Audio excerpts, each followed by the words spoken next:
Welcome to the Rock Fight, where we speak our truth. We slay sacred cows, and sometimes we agree to disagree. This is an outdoor podcast that aims for the head. I'm Colin, and today it's a very special 4th of July episode because we're talking about fireworks. But before we do, some programming reminders for you. Come back to the Rock Fight on Monday for the final interview that we recorded at GOA Connect last month. This last conversation is with John Frederick from RAB. Be sure to check it out. And lastly, please make sure you're following The Rock Fight and Open Container on your favorite podcast app. If you're an Apple Podcast listener and you leave either The Rock Fight or Open Container a written review, and then send a screenshot of that written review to myrockfight@gmail.com, we'll send you a bunch of Rock Fight, Open Container, and even our newest yet-to-be-launched podcast that will be hosted by Shantae Salabert, Gear Abbey stickers. So you want those, don't you? Send the screenshot. All right, stick around. We'll be right back.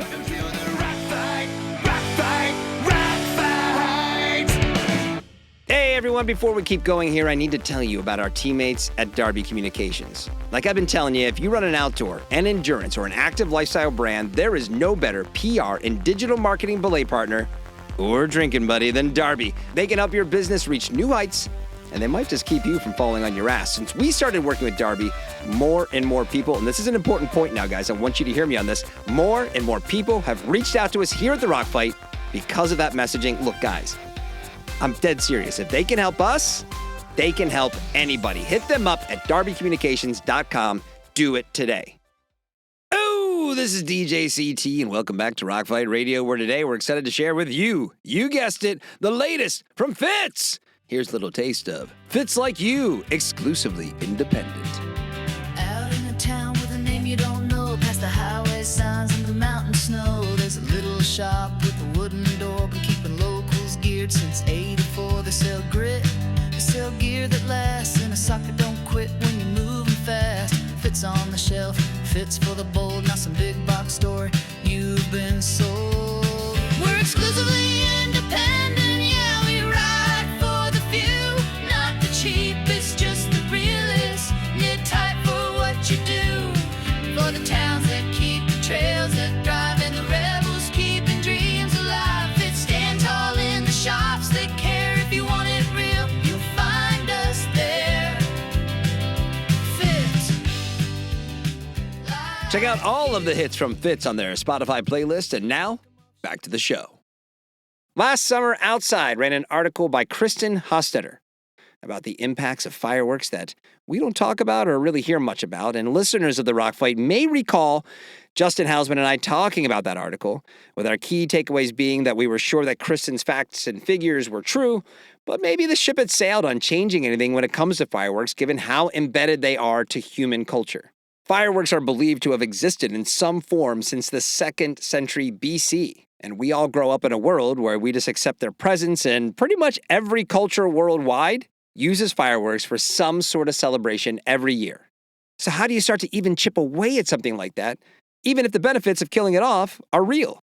At the time, last summer, I reached out to Kristin to see if we could get her to come on the show, but unfortunately, we couldn't make the timing work. She and I connected again a few weeks ago, and I asked her if she'd like to come on the Rock Fight now to revisit the topic, and she quickly agreed. And she's here today to talk about the thing that many of you are likely heading out later today to go and do, which is watch a fireworks display. Kristin also shares with us the latest methods she discovered to make environmental impacts to her daily life. So welcome back to the Rock Fight, where today we're talking about the environmental and cultural impact of fireworks with Kristin Hostetter. All right, I am here with outdoor journalist Kristin Hostetter, who's an absolute legend when it comes to coverage of the outdoor community, the industry, environmental issues, sustainability topics. If you're interested in what's happening in our industry and community, there is no way that Kristin's work hasn't touched your life. Welcome to the show, Kristin. Thank you. It's so good to be here. I'm a big fan of the Rock Fight. Woo! Thank you. Love hearing that. I do want to take you back for a second because I want to trying to remember the first time you and I met, which was no way you remember it, but I think I do. I want to see if this sounds right to you. So, outdoor retailer, I'm going to say 2006. You were at Backpacker? I was there, yeah, for sure. I believe you were there when you guys brought the Backpacker Editor's Choice Award to the Timberland booth for the Cadillon, which was the Ed Viesturs approach boot. Oh my God, yeah. And I think that's when I was a tech rep. So it was I was still very outdoor retailer newbie, like just totally overwhelmed with like, I can't believe I'm here and like these like, the whole deal. And I think remember meeting you and the backpacker team and getting that award was such a big deal for the brand at the time. So That I think was that's when we going down. did that silly parade where we'd walk around the show with the awards and like try to create like this big buzz. And yeah, It was a big deal. It was quite mortifying, actually. Well, it didn't seem that way to me. I mean, because Timberland at the time was trying to shake a bit of they're like a fashion urban brand for the outdoor crowd, and we're trying to. So getting that award, like we dined on that for like a year. It's like, well, this boot won the Backpackers Editor's Choice Award. Yeah, those EC awards had legs. Some of those products that we gave awards to 15, 20 years ago still have our logo on the packaging. So that's hilarious. Yeah, I'm kind of proud of that. Isn't it funny how it changed though? Like just now, it doesn't feel like some of those awards. You're like, okay, cool, yeah, you won an award. We believe you that it works. I know. No, it was the real deal back then, man. We put that stuff through the ringer. Right? Yeah. Well, anyway, we should do another podcast on outdoor retailer memories. That'd be kind of fun. That would be fun. But we're going to talk about fireworks. All right. So this episode's being released on July 4th. Last summer, you ran a piece that was published in Outside Online where you acknowledged in the opening line, I love that it would be rife with controversy. We should probably talk about that too. Because in that piece, you offered loads of evidence that fireworks should probably become a thing of the past for environmental, for cultural, for health hazards. So at the time the piece came out, you were kind of focused exclusively on writing about sustainability, environmental topics, if I'm not mistaken there. When did that idea to take a look at fireworks start to germinate for you? It was that spring. It was maybe like 3 or 4 weeks before the story actually came out. And I was having a conversation with my son, Joey, who was in school out in California, obviously impacted by wildfires. Right. And he's one of my biggest sort of collaborators. He gives me lots of ideas, actually. He's 23 actually now. And he's like, Mom, what about fireworks? Have you ever looked into the environmental impact of fireworks? And I was like, no, I haven't, but I will. And so I, quickly started digging in and calling around and realized that this is, a great story. And I learned a ton in my research because, like most of us, fireworks is just something that we accept as part of our culture and part of our communities and part of our celebration. And it's been part of my life every single year since I can remember. And so it was a bummer, but it was also very eye-opening to learn about these various impacts because they're pretty heavy. Yeah, we covered it. We talked about it on the Rock Fight last year. And it wasn't, I remember reading it and like, there was nothing in the article that I'm like, I disagreed with. But I think if I almost wanted you to, I think I remember you wanting, like, can you go deeper on it? Because it just seems like, my God, like to suggest this, because to your point, it's an accepted thing. I mean, I can't think of the amount of things like this that are probably like that. Just like, it's part of like human culture, not even like US culture. Yeah. Right. And so how do you even take something like this on? Like the idea of, because you're right. But it's also, how do you go up to like a normal person and be like, hey, we probably shouldn't be doing this? Right. I mean, it's I started having conversations about this with people in my community, and they're like, like everyone's calling me Debbie Downer and stuff because fireworks is such an essential part of. Yeah. I mean, 4th of July, yes, of course, but also like you think about every celebration, New Year's Eve, and Olympic ceremonies, and just tons of cultural moments are celebrated with fireworks. I've been going to, and to be transparent, I'm going to a fireworks show on Saturday. I've been every year since I was probably in grade school. My kids have gone to this. It's a community party out on a big hill overlooking a water where they bring in a barge and they do a big professional fireworks show. And we've been doing this since they were babies, and it's part of our summer. It's like a highlight of our summer. And nobody wants to lose that, but I will tell you that, like I said, they bring in this barge in this little bay and they shoot off this fireworks display that they choreograph to music and everything. And it's really nice.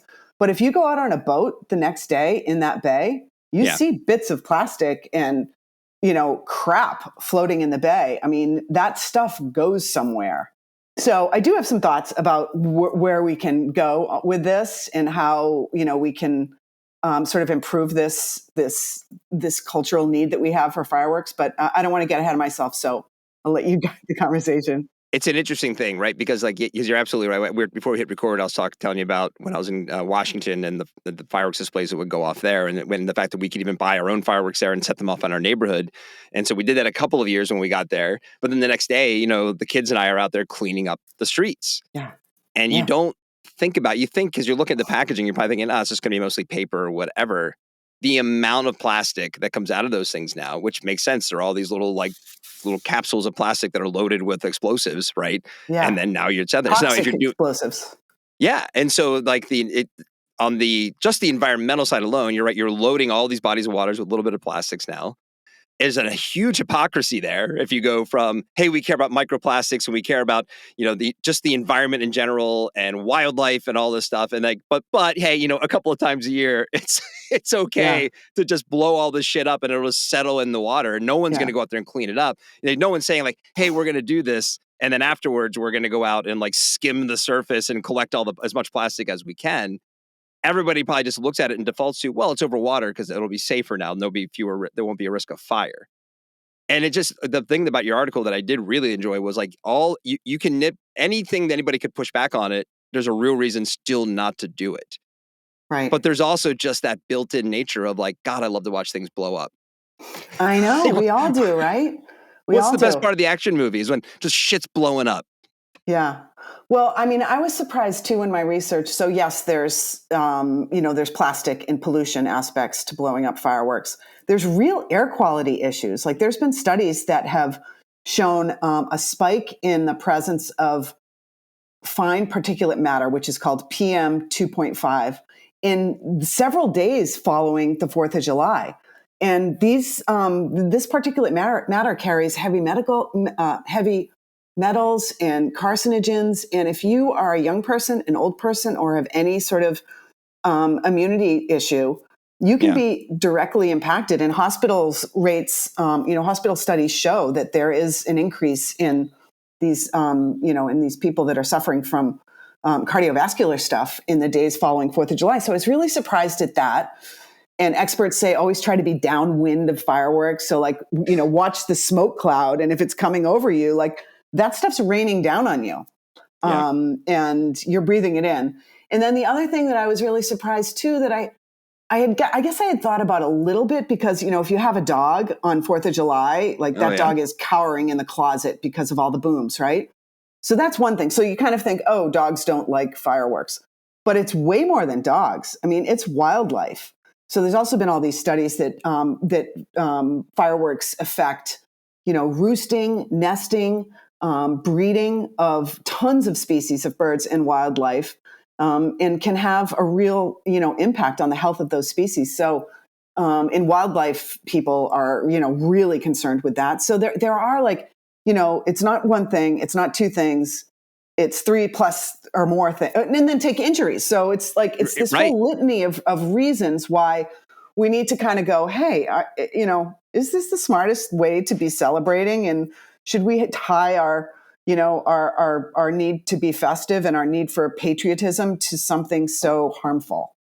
You mentioned the injuries, but then it's also, what about the cultural impacts? I believe you referenced, there's PTSD issues with folks, for veterans. I mean, let's not forget what fireworks, especially on the 4th of July, and I understand it's not a mono thing here, right? The fireworks are used to celebrate all sorts of stuff, like you mentioned, especially like New Year's Eve or whatever. But the 4th of July, it's what do we play the Star Spangled Banner? It's it's a representation of the battles that were fought that led to our independence, and it's this patriotic thing. Is that really how we want to be celebrating things now, especially when you're looking at conflicts around the world? I mean, I don't know. It just feels a little tone deaf now in hindsight. Yeah. And then in addition to, you got to get used to it. And then to your point, someone sitting or run around holding, I don't know. We used to shoot, Roman candles at each other when we were kids in the 80s. So maybe I'm not really one to talk about this, but there's a real danger to it. And then there's you see it on social media now, plenty of people who are getting hurt, and it's documented and published on the internet. Yeah. So it's kind of I don't know. This is why it's a really fascinating topic, because there is just blind acceptance to it. But then just under the surface, there is a ton of issues that come along with this. Right. And by the way, do you know what I found astounding? Did you know that, and I just learned this, at Disney World, they have a fireworks display every single day of the year. Every day. somebody's got to do a study on the workers and the people that live around there and air quality issues, because that cannot be good. Well, it's Florida, you know. Well, Florida is one of the states where they're doing drone shows this year. So drone shows, which I mentioned in my article, are on the rise. Last year, there were maybe just a handful of states. This year, drone shows are on the rise and being done in several cities in Massachusetts, California, Texas, Florida, New Mexico, and Arizona. From just a quick scan of the interwebs, that's what I found. But the volume of those shows is increasing as communities decide to try something new and try something a little bit more environmentally friendly. Have you seen one? Have you seen a drone show? I have seen videos of drone shows. Yeah. And, they're kind of like, it's kind of an apples and oranges thing. Like, they're cool. They are very cool. I think they're objectively cool. Yeah. Yeah. But are they the same? Do they evoke the same emotions and thrill that a fireworks show does? No, because as you said before, like, we love to see things blow up. We just do. Sounds so silly to say it out loud. Yeah, it is, and it's. I feel naughty saying it out loud, but that's just human nature, I think. And it is. Drone shows are cool, but they are different. So, with knowing that those are there, and you mentioned the ones you just mentioned in your article, like you mentioned Tahoe specifically, like that was a response to wildfires, right? Like, hey, we need to do something different, right? Which probably, if like you look ahead, maybe that's how this changes, because individual communities being like, we just can't do this anymore. Like, we're at risk if we continue to do it. But, how would you propose eliminating things on a large scale and understanding the challenges, right? That's the thing, the challenge of like how it's not just hey, we all know better, but we're going to do it anyway. I don't think most people just don't know better. Yeah. Yeah, I know. And it is challenging, it is challenging. I think the first thing we need to do is talk about it and educate people, because like you and I, this time last year, a lot of people don't even think about it. It's just so accepted that they don't understand. And when you tell people that it's impacting our air quality and impacting our waterways and impacting our soil and impacting our health and wildlife, and when you tell them that and explain it to them with hard facts, they're like, oh my gosh, I never thought about that. And so, so I think education is part of it. But, I think there's also ways to make fireworks more eco-friendly, aside from drone shows. There are, and this isn't a huge thing right now, but there are some companies out there that are making eco-friendly fireworks. Huh. And these fireworks have nitrogen rather than sulfur and charcoal. They have paper and cardboard rather than plastic. And these are improvements. Do they completely make them, shiny and green? No, but they're definitely improvements. And I suspect there's probably a sacrifice in the razzle dazzle, a slight sacrifice. I suspect they're probably more expensive, but the more communities start to support, just like everything, when they start to support these efforts, there's going to be evolution and improvement of these products. And so I wish that, states could get on the bandwagon and really enforce these companies to start, producing greener fireworks and things like that. So there is opportunity to improve the impact of these things. Absolutely. Yeah, I guess the challenge is you have to start with the people who would probably be most sympathetic or open to changing it, right? Because to our point, like we've been saying, so many of us who would be like, oh, we want to do better things better environmentally. We want to care about others, and we still don't know this is a problem. So it's almost like get us on board first, and then kind of like mount it from there. But it's probably still going to be a little while. And also, I guess for someone in your position who focuses so heavily on the environment and sustainability, like our current sort of geopolitical time that we're in, it's got to be frustrating, right? Because it does feel like I've sort of made peace with the fact. And by the way, like we're recording this right after the public lands piece of the big beautiful bill was stripped out, which was great, even though there's still going to be other threats. But I've also sort of made peace with the fact that there's probably some things that I care about deeply that we're just going to lose in the next few years based on where we are in the world right now. So does that make it harder? Does that make this feel almost like a smaller priority? Like, how can we be talking about fireworks when it's like they're talking about selling off 3 million acres of public lands, Well, we shouldn't stop talking about that for one thing. I don't think it's an either or. I think, Right. there are all kinds of interesting things to talk about right now and fights to fight, rock fights to have, Yes. just because there are these giant things, it doesn't mean that we need to table everything else. You know what I mean? Right. I think we have the capacity to handle more than one issue and think about more than one thing at a time. And frankly, sometimes it's more satisfying and more healthy to bite off small things than get overwhelmed by the giant things, Yeah. So, I mean, I think, the bottom line is that there are a lot of things that we can be doing to make the planet healthier, big things, small things. And we need to lean in where we can and where we feel some connection to. I want to get some tips from you before we go. Yeah. Before we get to that part, though, you mentioned, and you like I said, when you opened your article, you're probably going to get some blowback. Obviously, we talked about it on the Rock Fight. Did you get a lot of blowback? Oh, yeah, I got all the Debbie Downer comments. My mother's favorite holiday is 4th of July, mainly because it is the one place where my whole family convenes and all the generations of kids and grandkids. And it's a nice party and you see everyone in your community. And it horrifies her to think that might not exist. And then there's always people, no matter what sustainability issue you're talking about, there's always people who kind of have the attitude of, oh, what's the big deal? It just happens once a year. It's just a few, it's small potatoes. It's not going to change anything. And unfortunately, that apathy exists in so many aspects of sustainability. And it's something that, that I try to fight is the wrong word, but push back against a little bit and inspire people to make little changes and to think about their lives and get excited about little changes that they make in their lives. Because I just believe that these things have ripple effects in our families, our communities.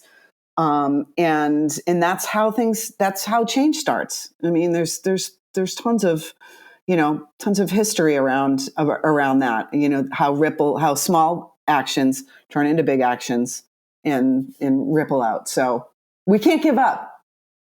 If there's one thing that I feel like the climate deniers, especially the ones in our elected officials, aside from the fact that it's a roadblock in terms of us making real change in terms of our heating world and everything else, people in the face of like hard science denying it, that allows that apathy to like proliferate, right? It makes it so much easier to be like, well, who gives a fuck? Like they don't care. Like, why should I?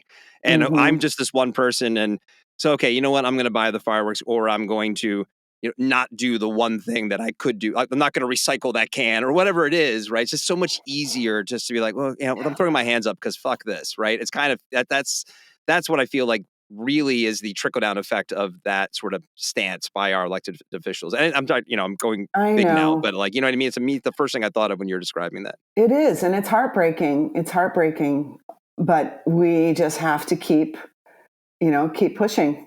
Yeah. We can't give up. There's too much at stake. In the store aisles, a quiet revolution is happening. With Endeavor, frontline staff aren't just selling products, they're building trust, making connections, and turning browsers into loyal customers. Let's see how. He didn't know which brand he wanted, just that the trail ahead was rocky. But she knew, because she'd trained for this moment right on her phone. A quick conversation, a confident recommendation, and a perfect fit hiking boot later, he's ready for his trip. That's right, she's a It may be lunchtime, but between sandwich bites, he learned about fog fighting tech and snow goggles. An hour later, that knowledge helped a customer pick the perfect pair and add a helmet too. Learning on the go, selling with certainty, adding value. Yup, he's a Endeavor is a mobile-first platform that equips retail staff with training, incentives, and tools to boost sales and brand engagement. Brands gain insights, sell-through improves, while retail associates stay motivated. Ready to get started? Just head to endeavor.io, update your brand profile, and upload your dealer list to access the free features and, when you're ready, launch your first pay-as-you-go campaign. With flexible, scalable options, Endeavor turns everyday interactions into strategic wins. The result? Be a shop floor hero. Endeavor's here to stay. Shop floor hero. Mailto is the way.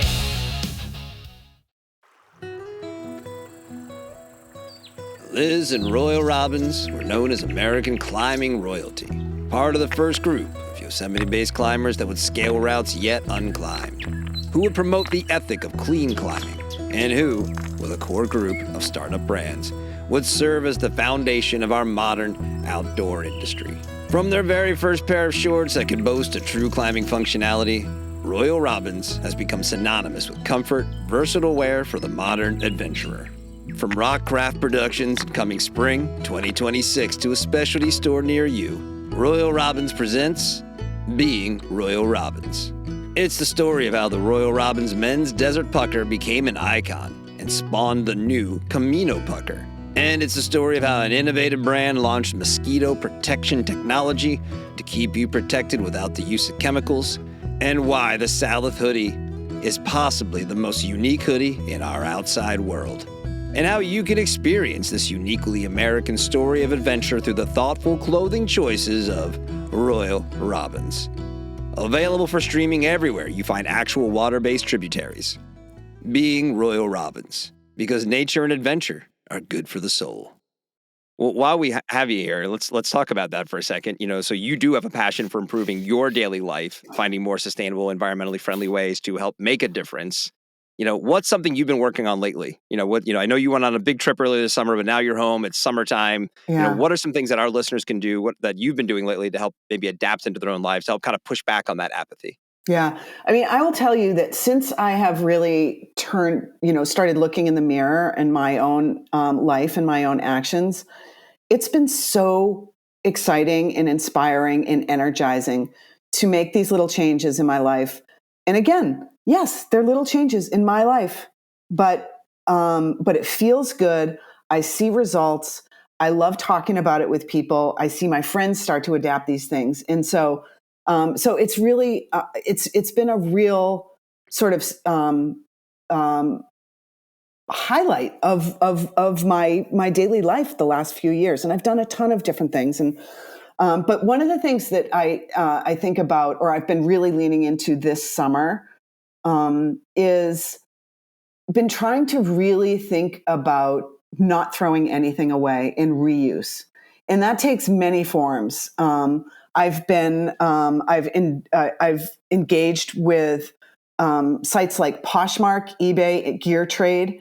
I've been cleaning out my closets, and actually making money on selling some stuff that has value, but making sure that everything that isn't, Poshmark worthy gets donated to a good cause. I found this site called FreeCycle, and I believe it's national. Do you know FreeCycle? Yeah, I know FreeCycle. Okay, so it's national. They have communities all over the place. I can't tell you how much I have enjoyed FreeCycle. So what did I give away? In the last month, I gave away an artificial Christmas tree. I gave away 2 lawn chairs that were just kind of like hanging out in my backyard that no one ever sat on. I gave away a printer that I didn't need. And so you basically go on this site, you register, you go on this site, and you just post an offer of something that you want to get rid of, or something that you want that you'd like to get for free. And you get these messages, and people will come right to your house, pick it up like within 24 hours. It's awesome. So I've been doing that. Local Facebook community groups. I'm also just like, everything that we want to give away, somebody generally has a need for it. I found an old plunger in the corner of my basement when I was cleaning out my basement last week.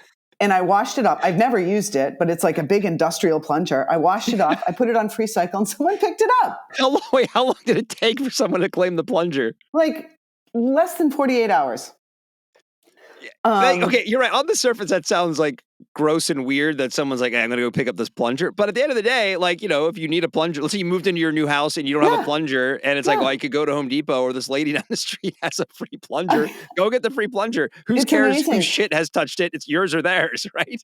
It's amazing. It's also, I don't know if it's ever touched shit. It might have been brand new down there, but it's amazing because it also builds community, Colin. Yeah. Like you start to interact with your neighbors, and like people give away plants, they split their hostas and they give that stuff away. But it goes beyond just stuff like that. Like I've also been, when I food shop, I specifically shop with packaging in mind to reduce waste in packaging. So I buy carrots loose rather than in the bag. Same with potatoes, things like that. I shop at farmers markets when I can because you don't have any packaging. I do, that kind of ties into food waste tactics, which I'm always really into. Like I only allow myself to go grocery shopping once a week, and I have a list. And then that week I make sure that I work through that stuff in my fridge, and I compost, and I'm really gotten into like fridge clean out recipes. So rather than picking a recipe out of thin air and deciding that that's what I want tonight, I open my fridge and I take everything out and I make something with it. And I'm a pretty good cook, so it's usually not disaster. It's usually, and then even stuff like, again, I've been in this clean out mode. And so, you probably have this too, like multiple drawers with just random remotes and batteries and cables and wires and stuff that you don't even know. You can recycle all that e-waste at Staples, at Best Buy, and your municipal, your town often has e-waste collection days a couple times a year. Single-use batteries you can take to like Staples and places like that? Yes. See, that's actually one that I've always brought up because like you have a battery, take it out of a remote control or whatever.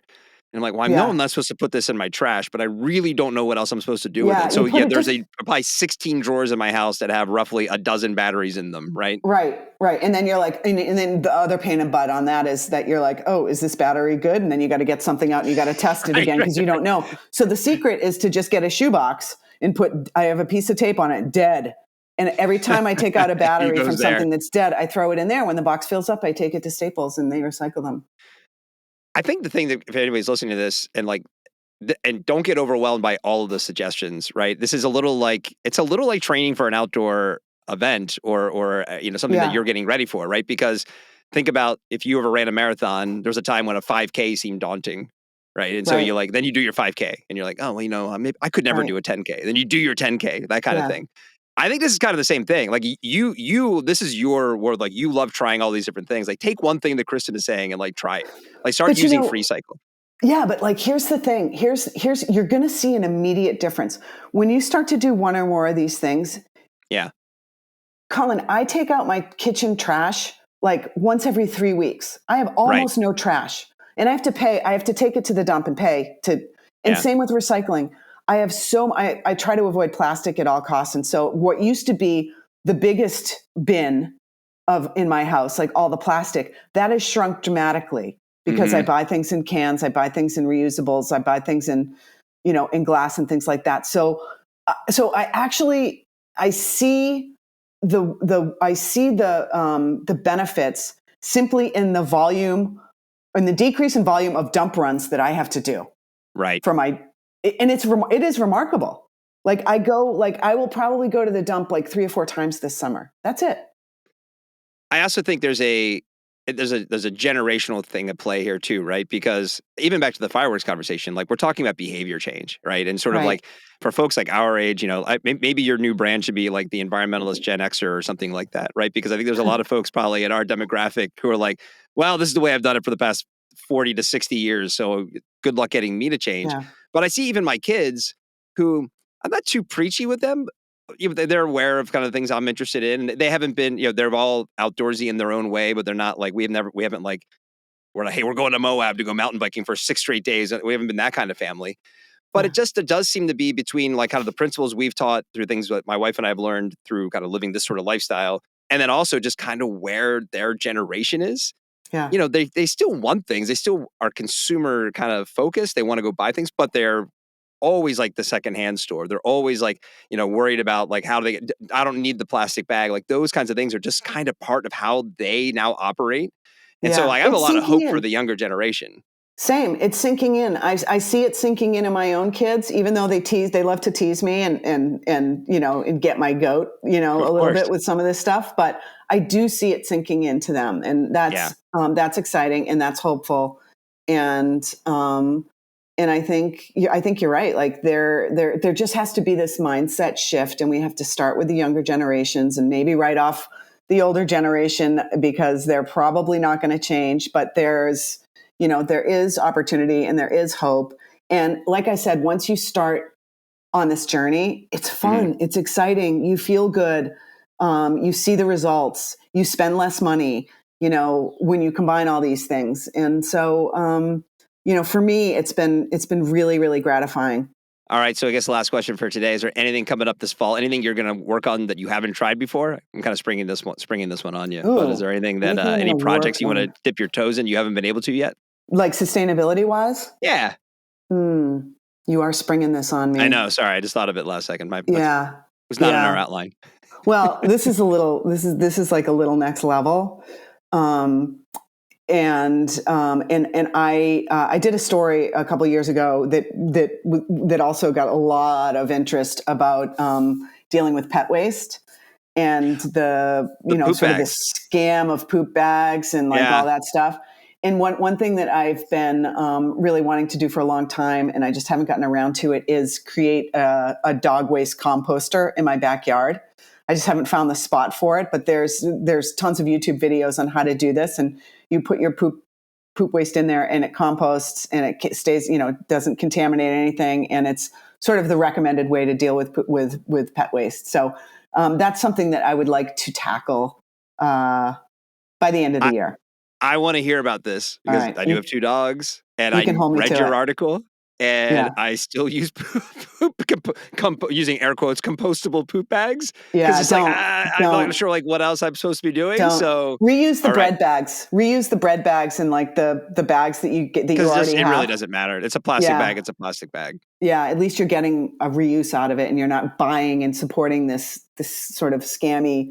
Okay, well, there's the easy fix, but I want to hear about the comp because we have a little fenced off area that's where the dogs go to do their business. Yeah. And to have sort of a little composter in the corner there, they just kind of pop it in there. That's a great idea. Yeah. And by the way, now that's simpler, and it's not the thing where I'm going out there and nobody's cleaned up the yard for a few days. And now you're doing picking up piles of poop on top of piles of poop versus hey, just pop it in there and you're done. The kids can even do it. So. Right. All right. Well, we'll talk about that in a future date. Yes. That's awesome. All right. Well, enjoy your fireworks display. Thanks, Colin. You too. I expect you to be out there lecturing everybody about why this is terrible. I'll be cringing with every explosion. Carry a sign around. This is wrong. Oh God. Your mom's freaking out. Me. Yeah. But thanks for having you on thanks for coming on the show. This is great. I can't wait to have you on again and keep talking about more tips on the sustainability environmental front. Awesome. Thank you, Colin. It was great seeing you. All right, that's the show for today. Big thanks to my guest, Kristin Hostetter. Really hope we can get her back on the podcast way more in the future. The Rock Fight is a production of Rock Fight LLC. I'm Colin True. Thanks for listening. And here with a very special 4th of July rendition, not of the Star Spangled Banner, but of what should be our national anthem, the Rock Fight fight song, it's Krista Makes. We'll see you next time, Rock Fighters. Rock Fight!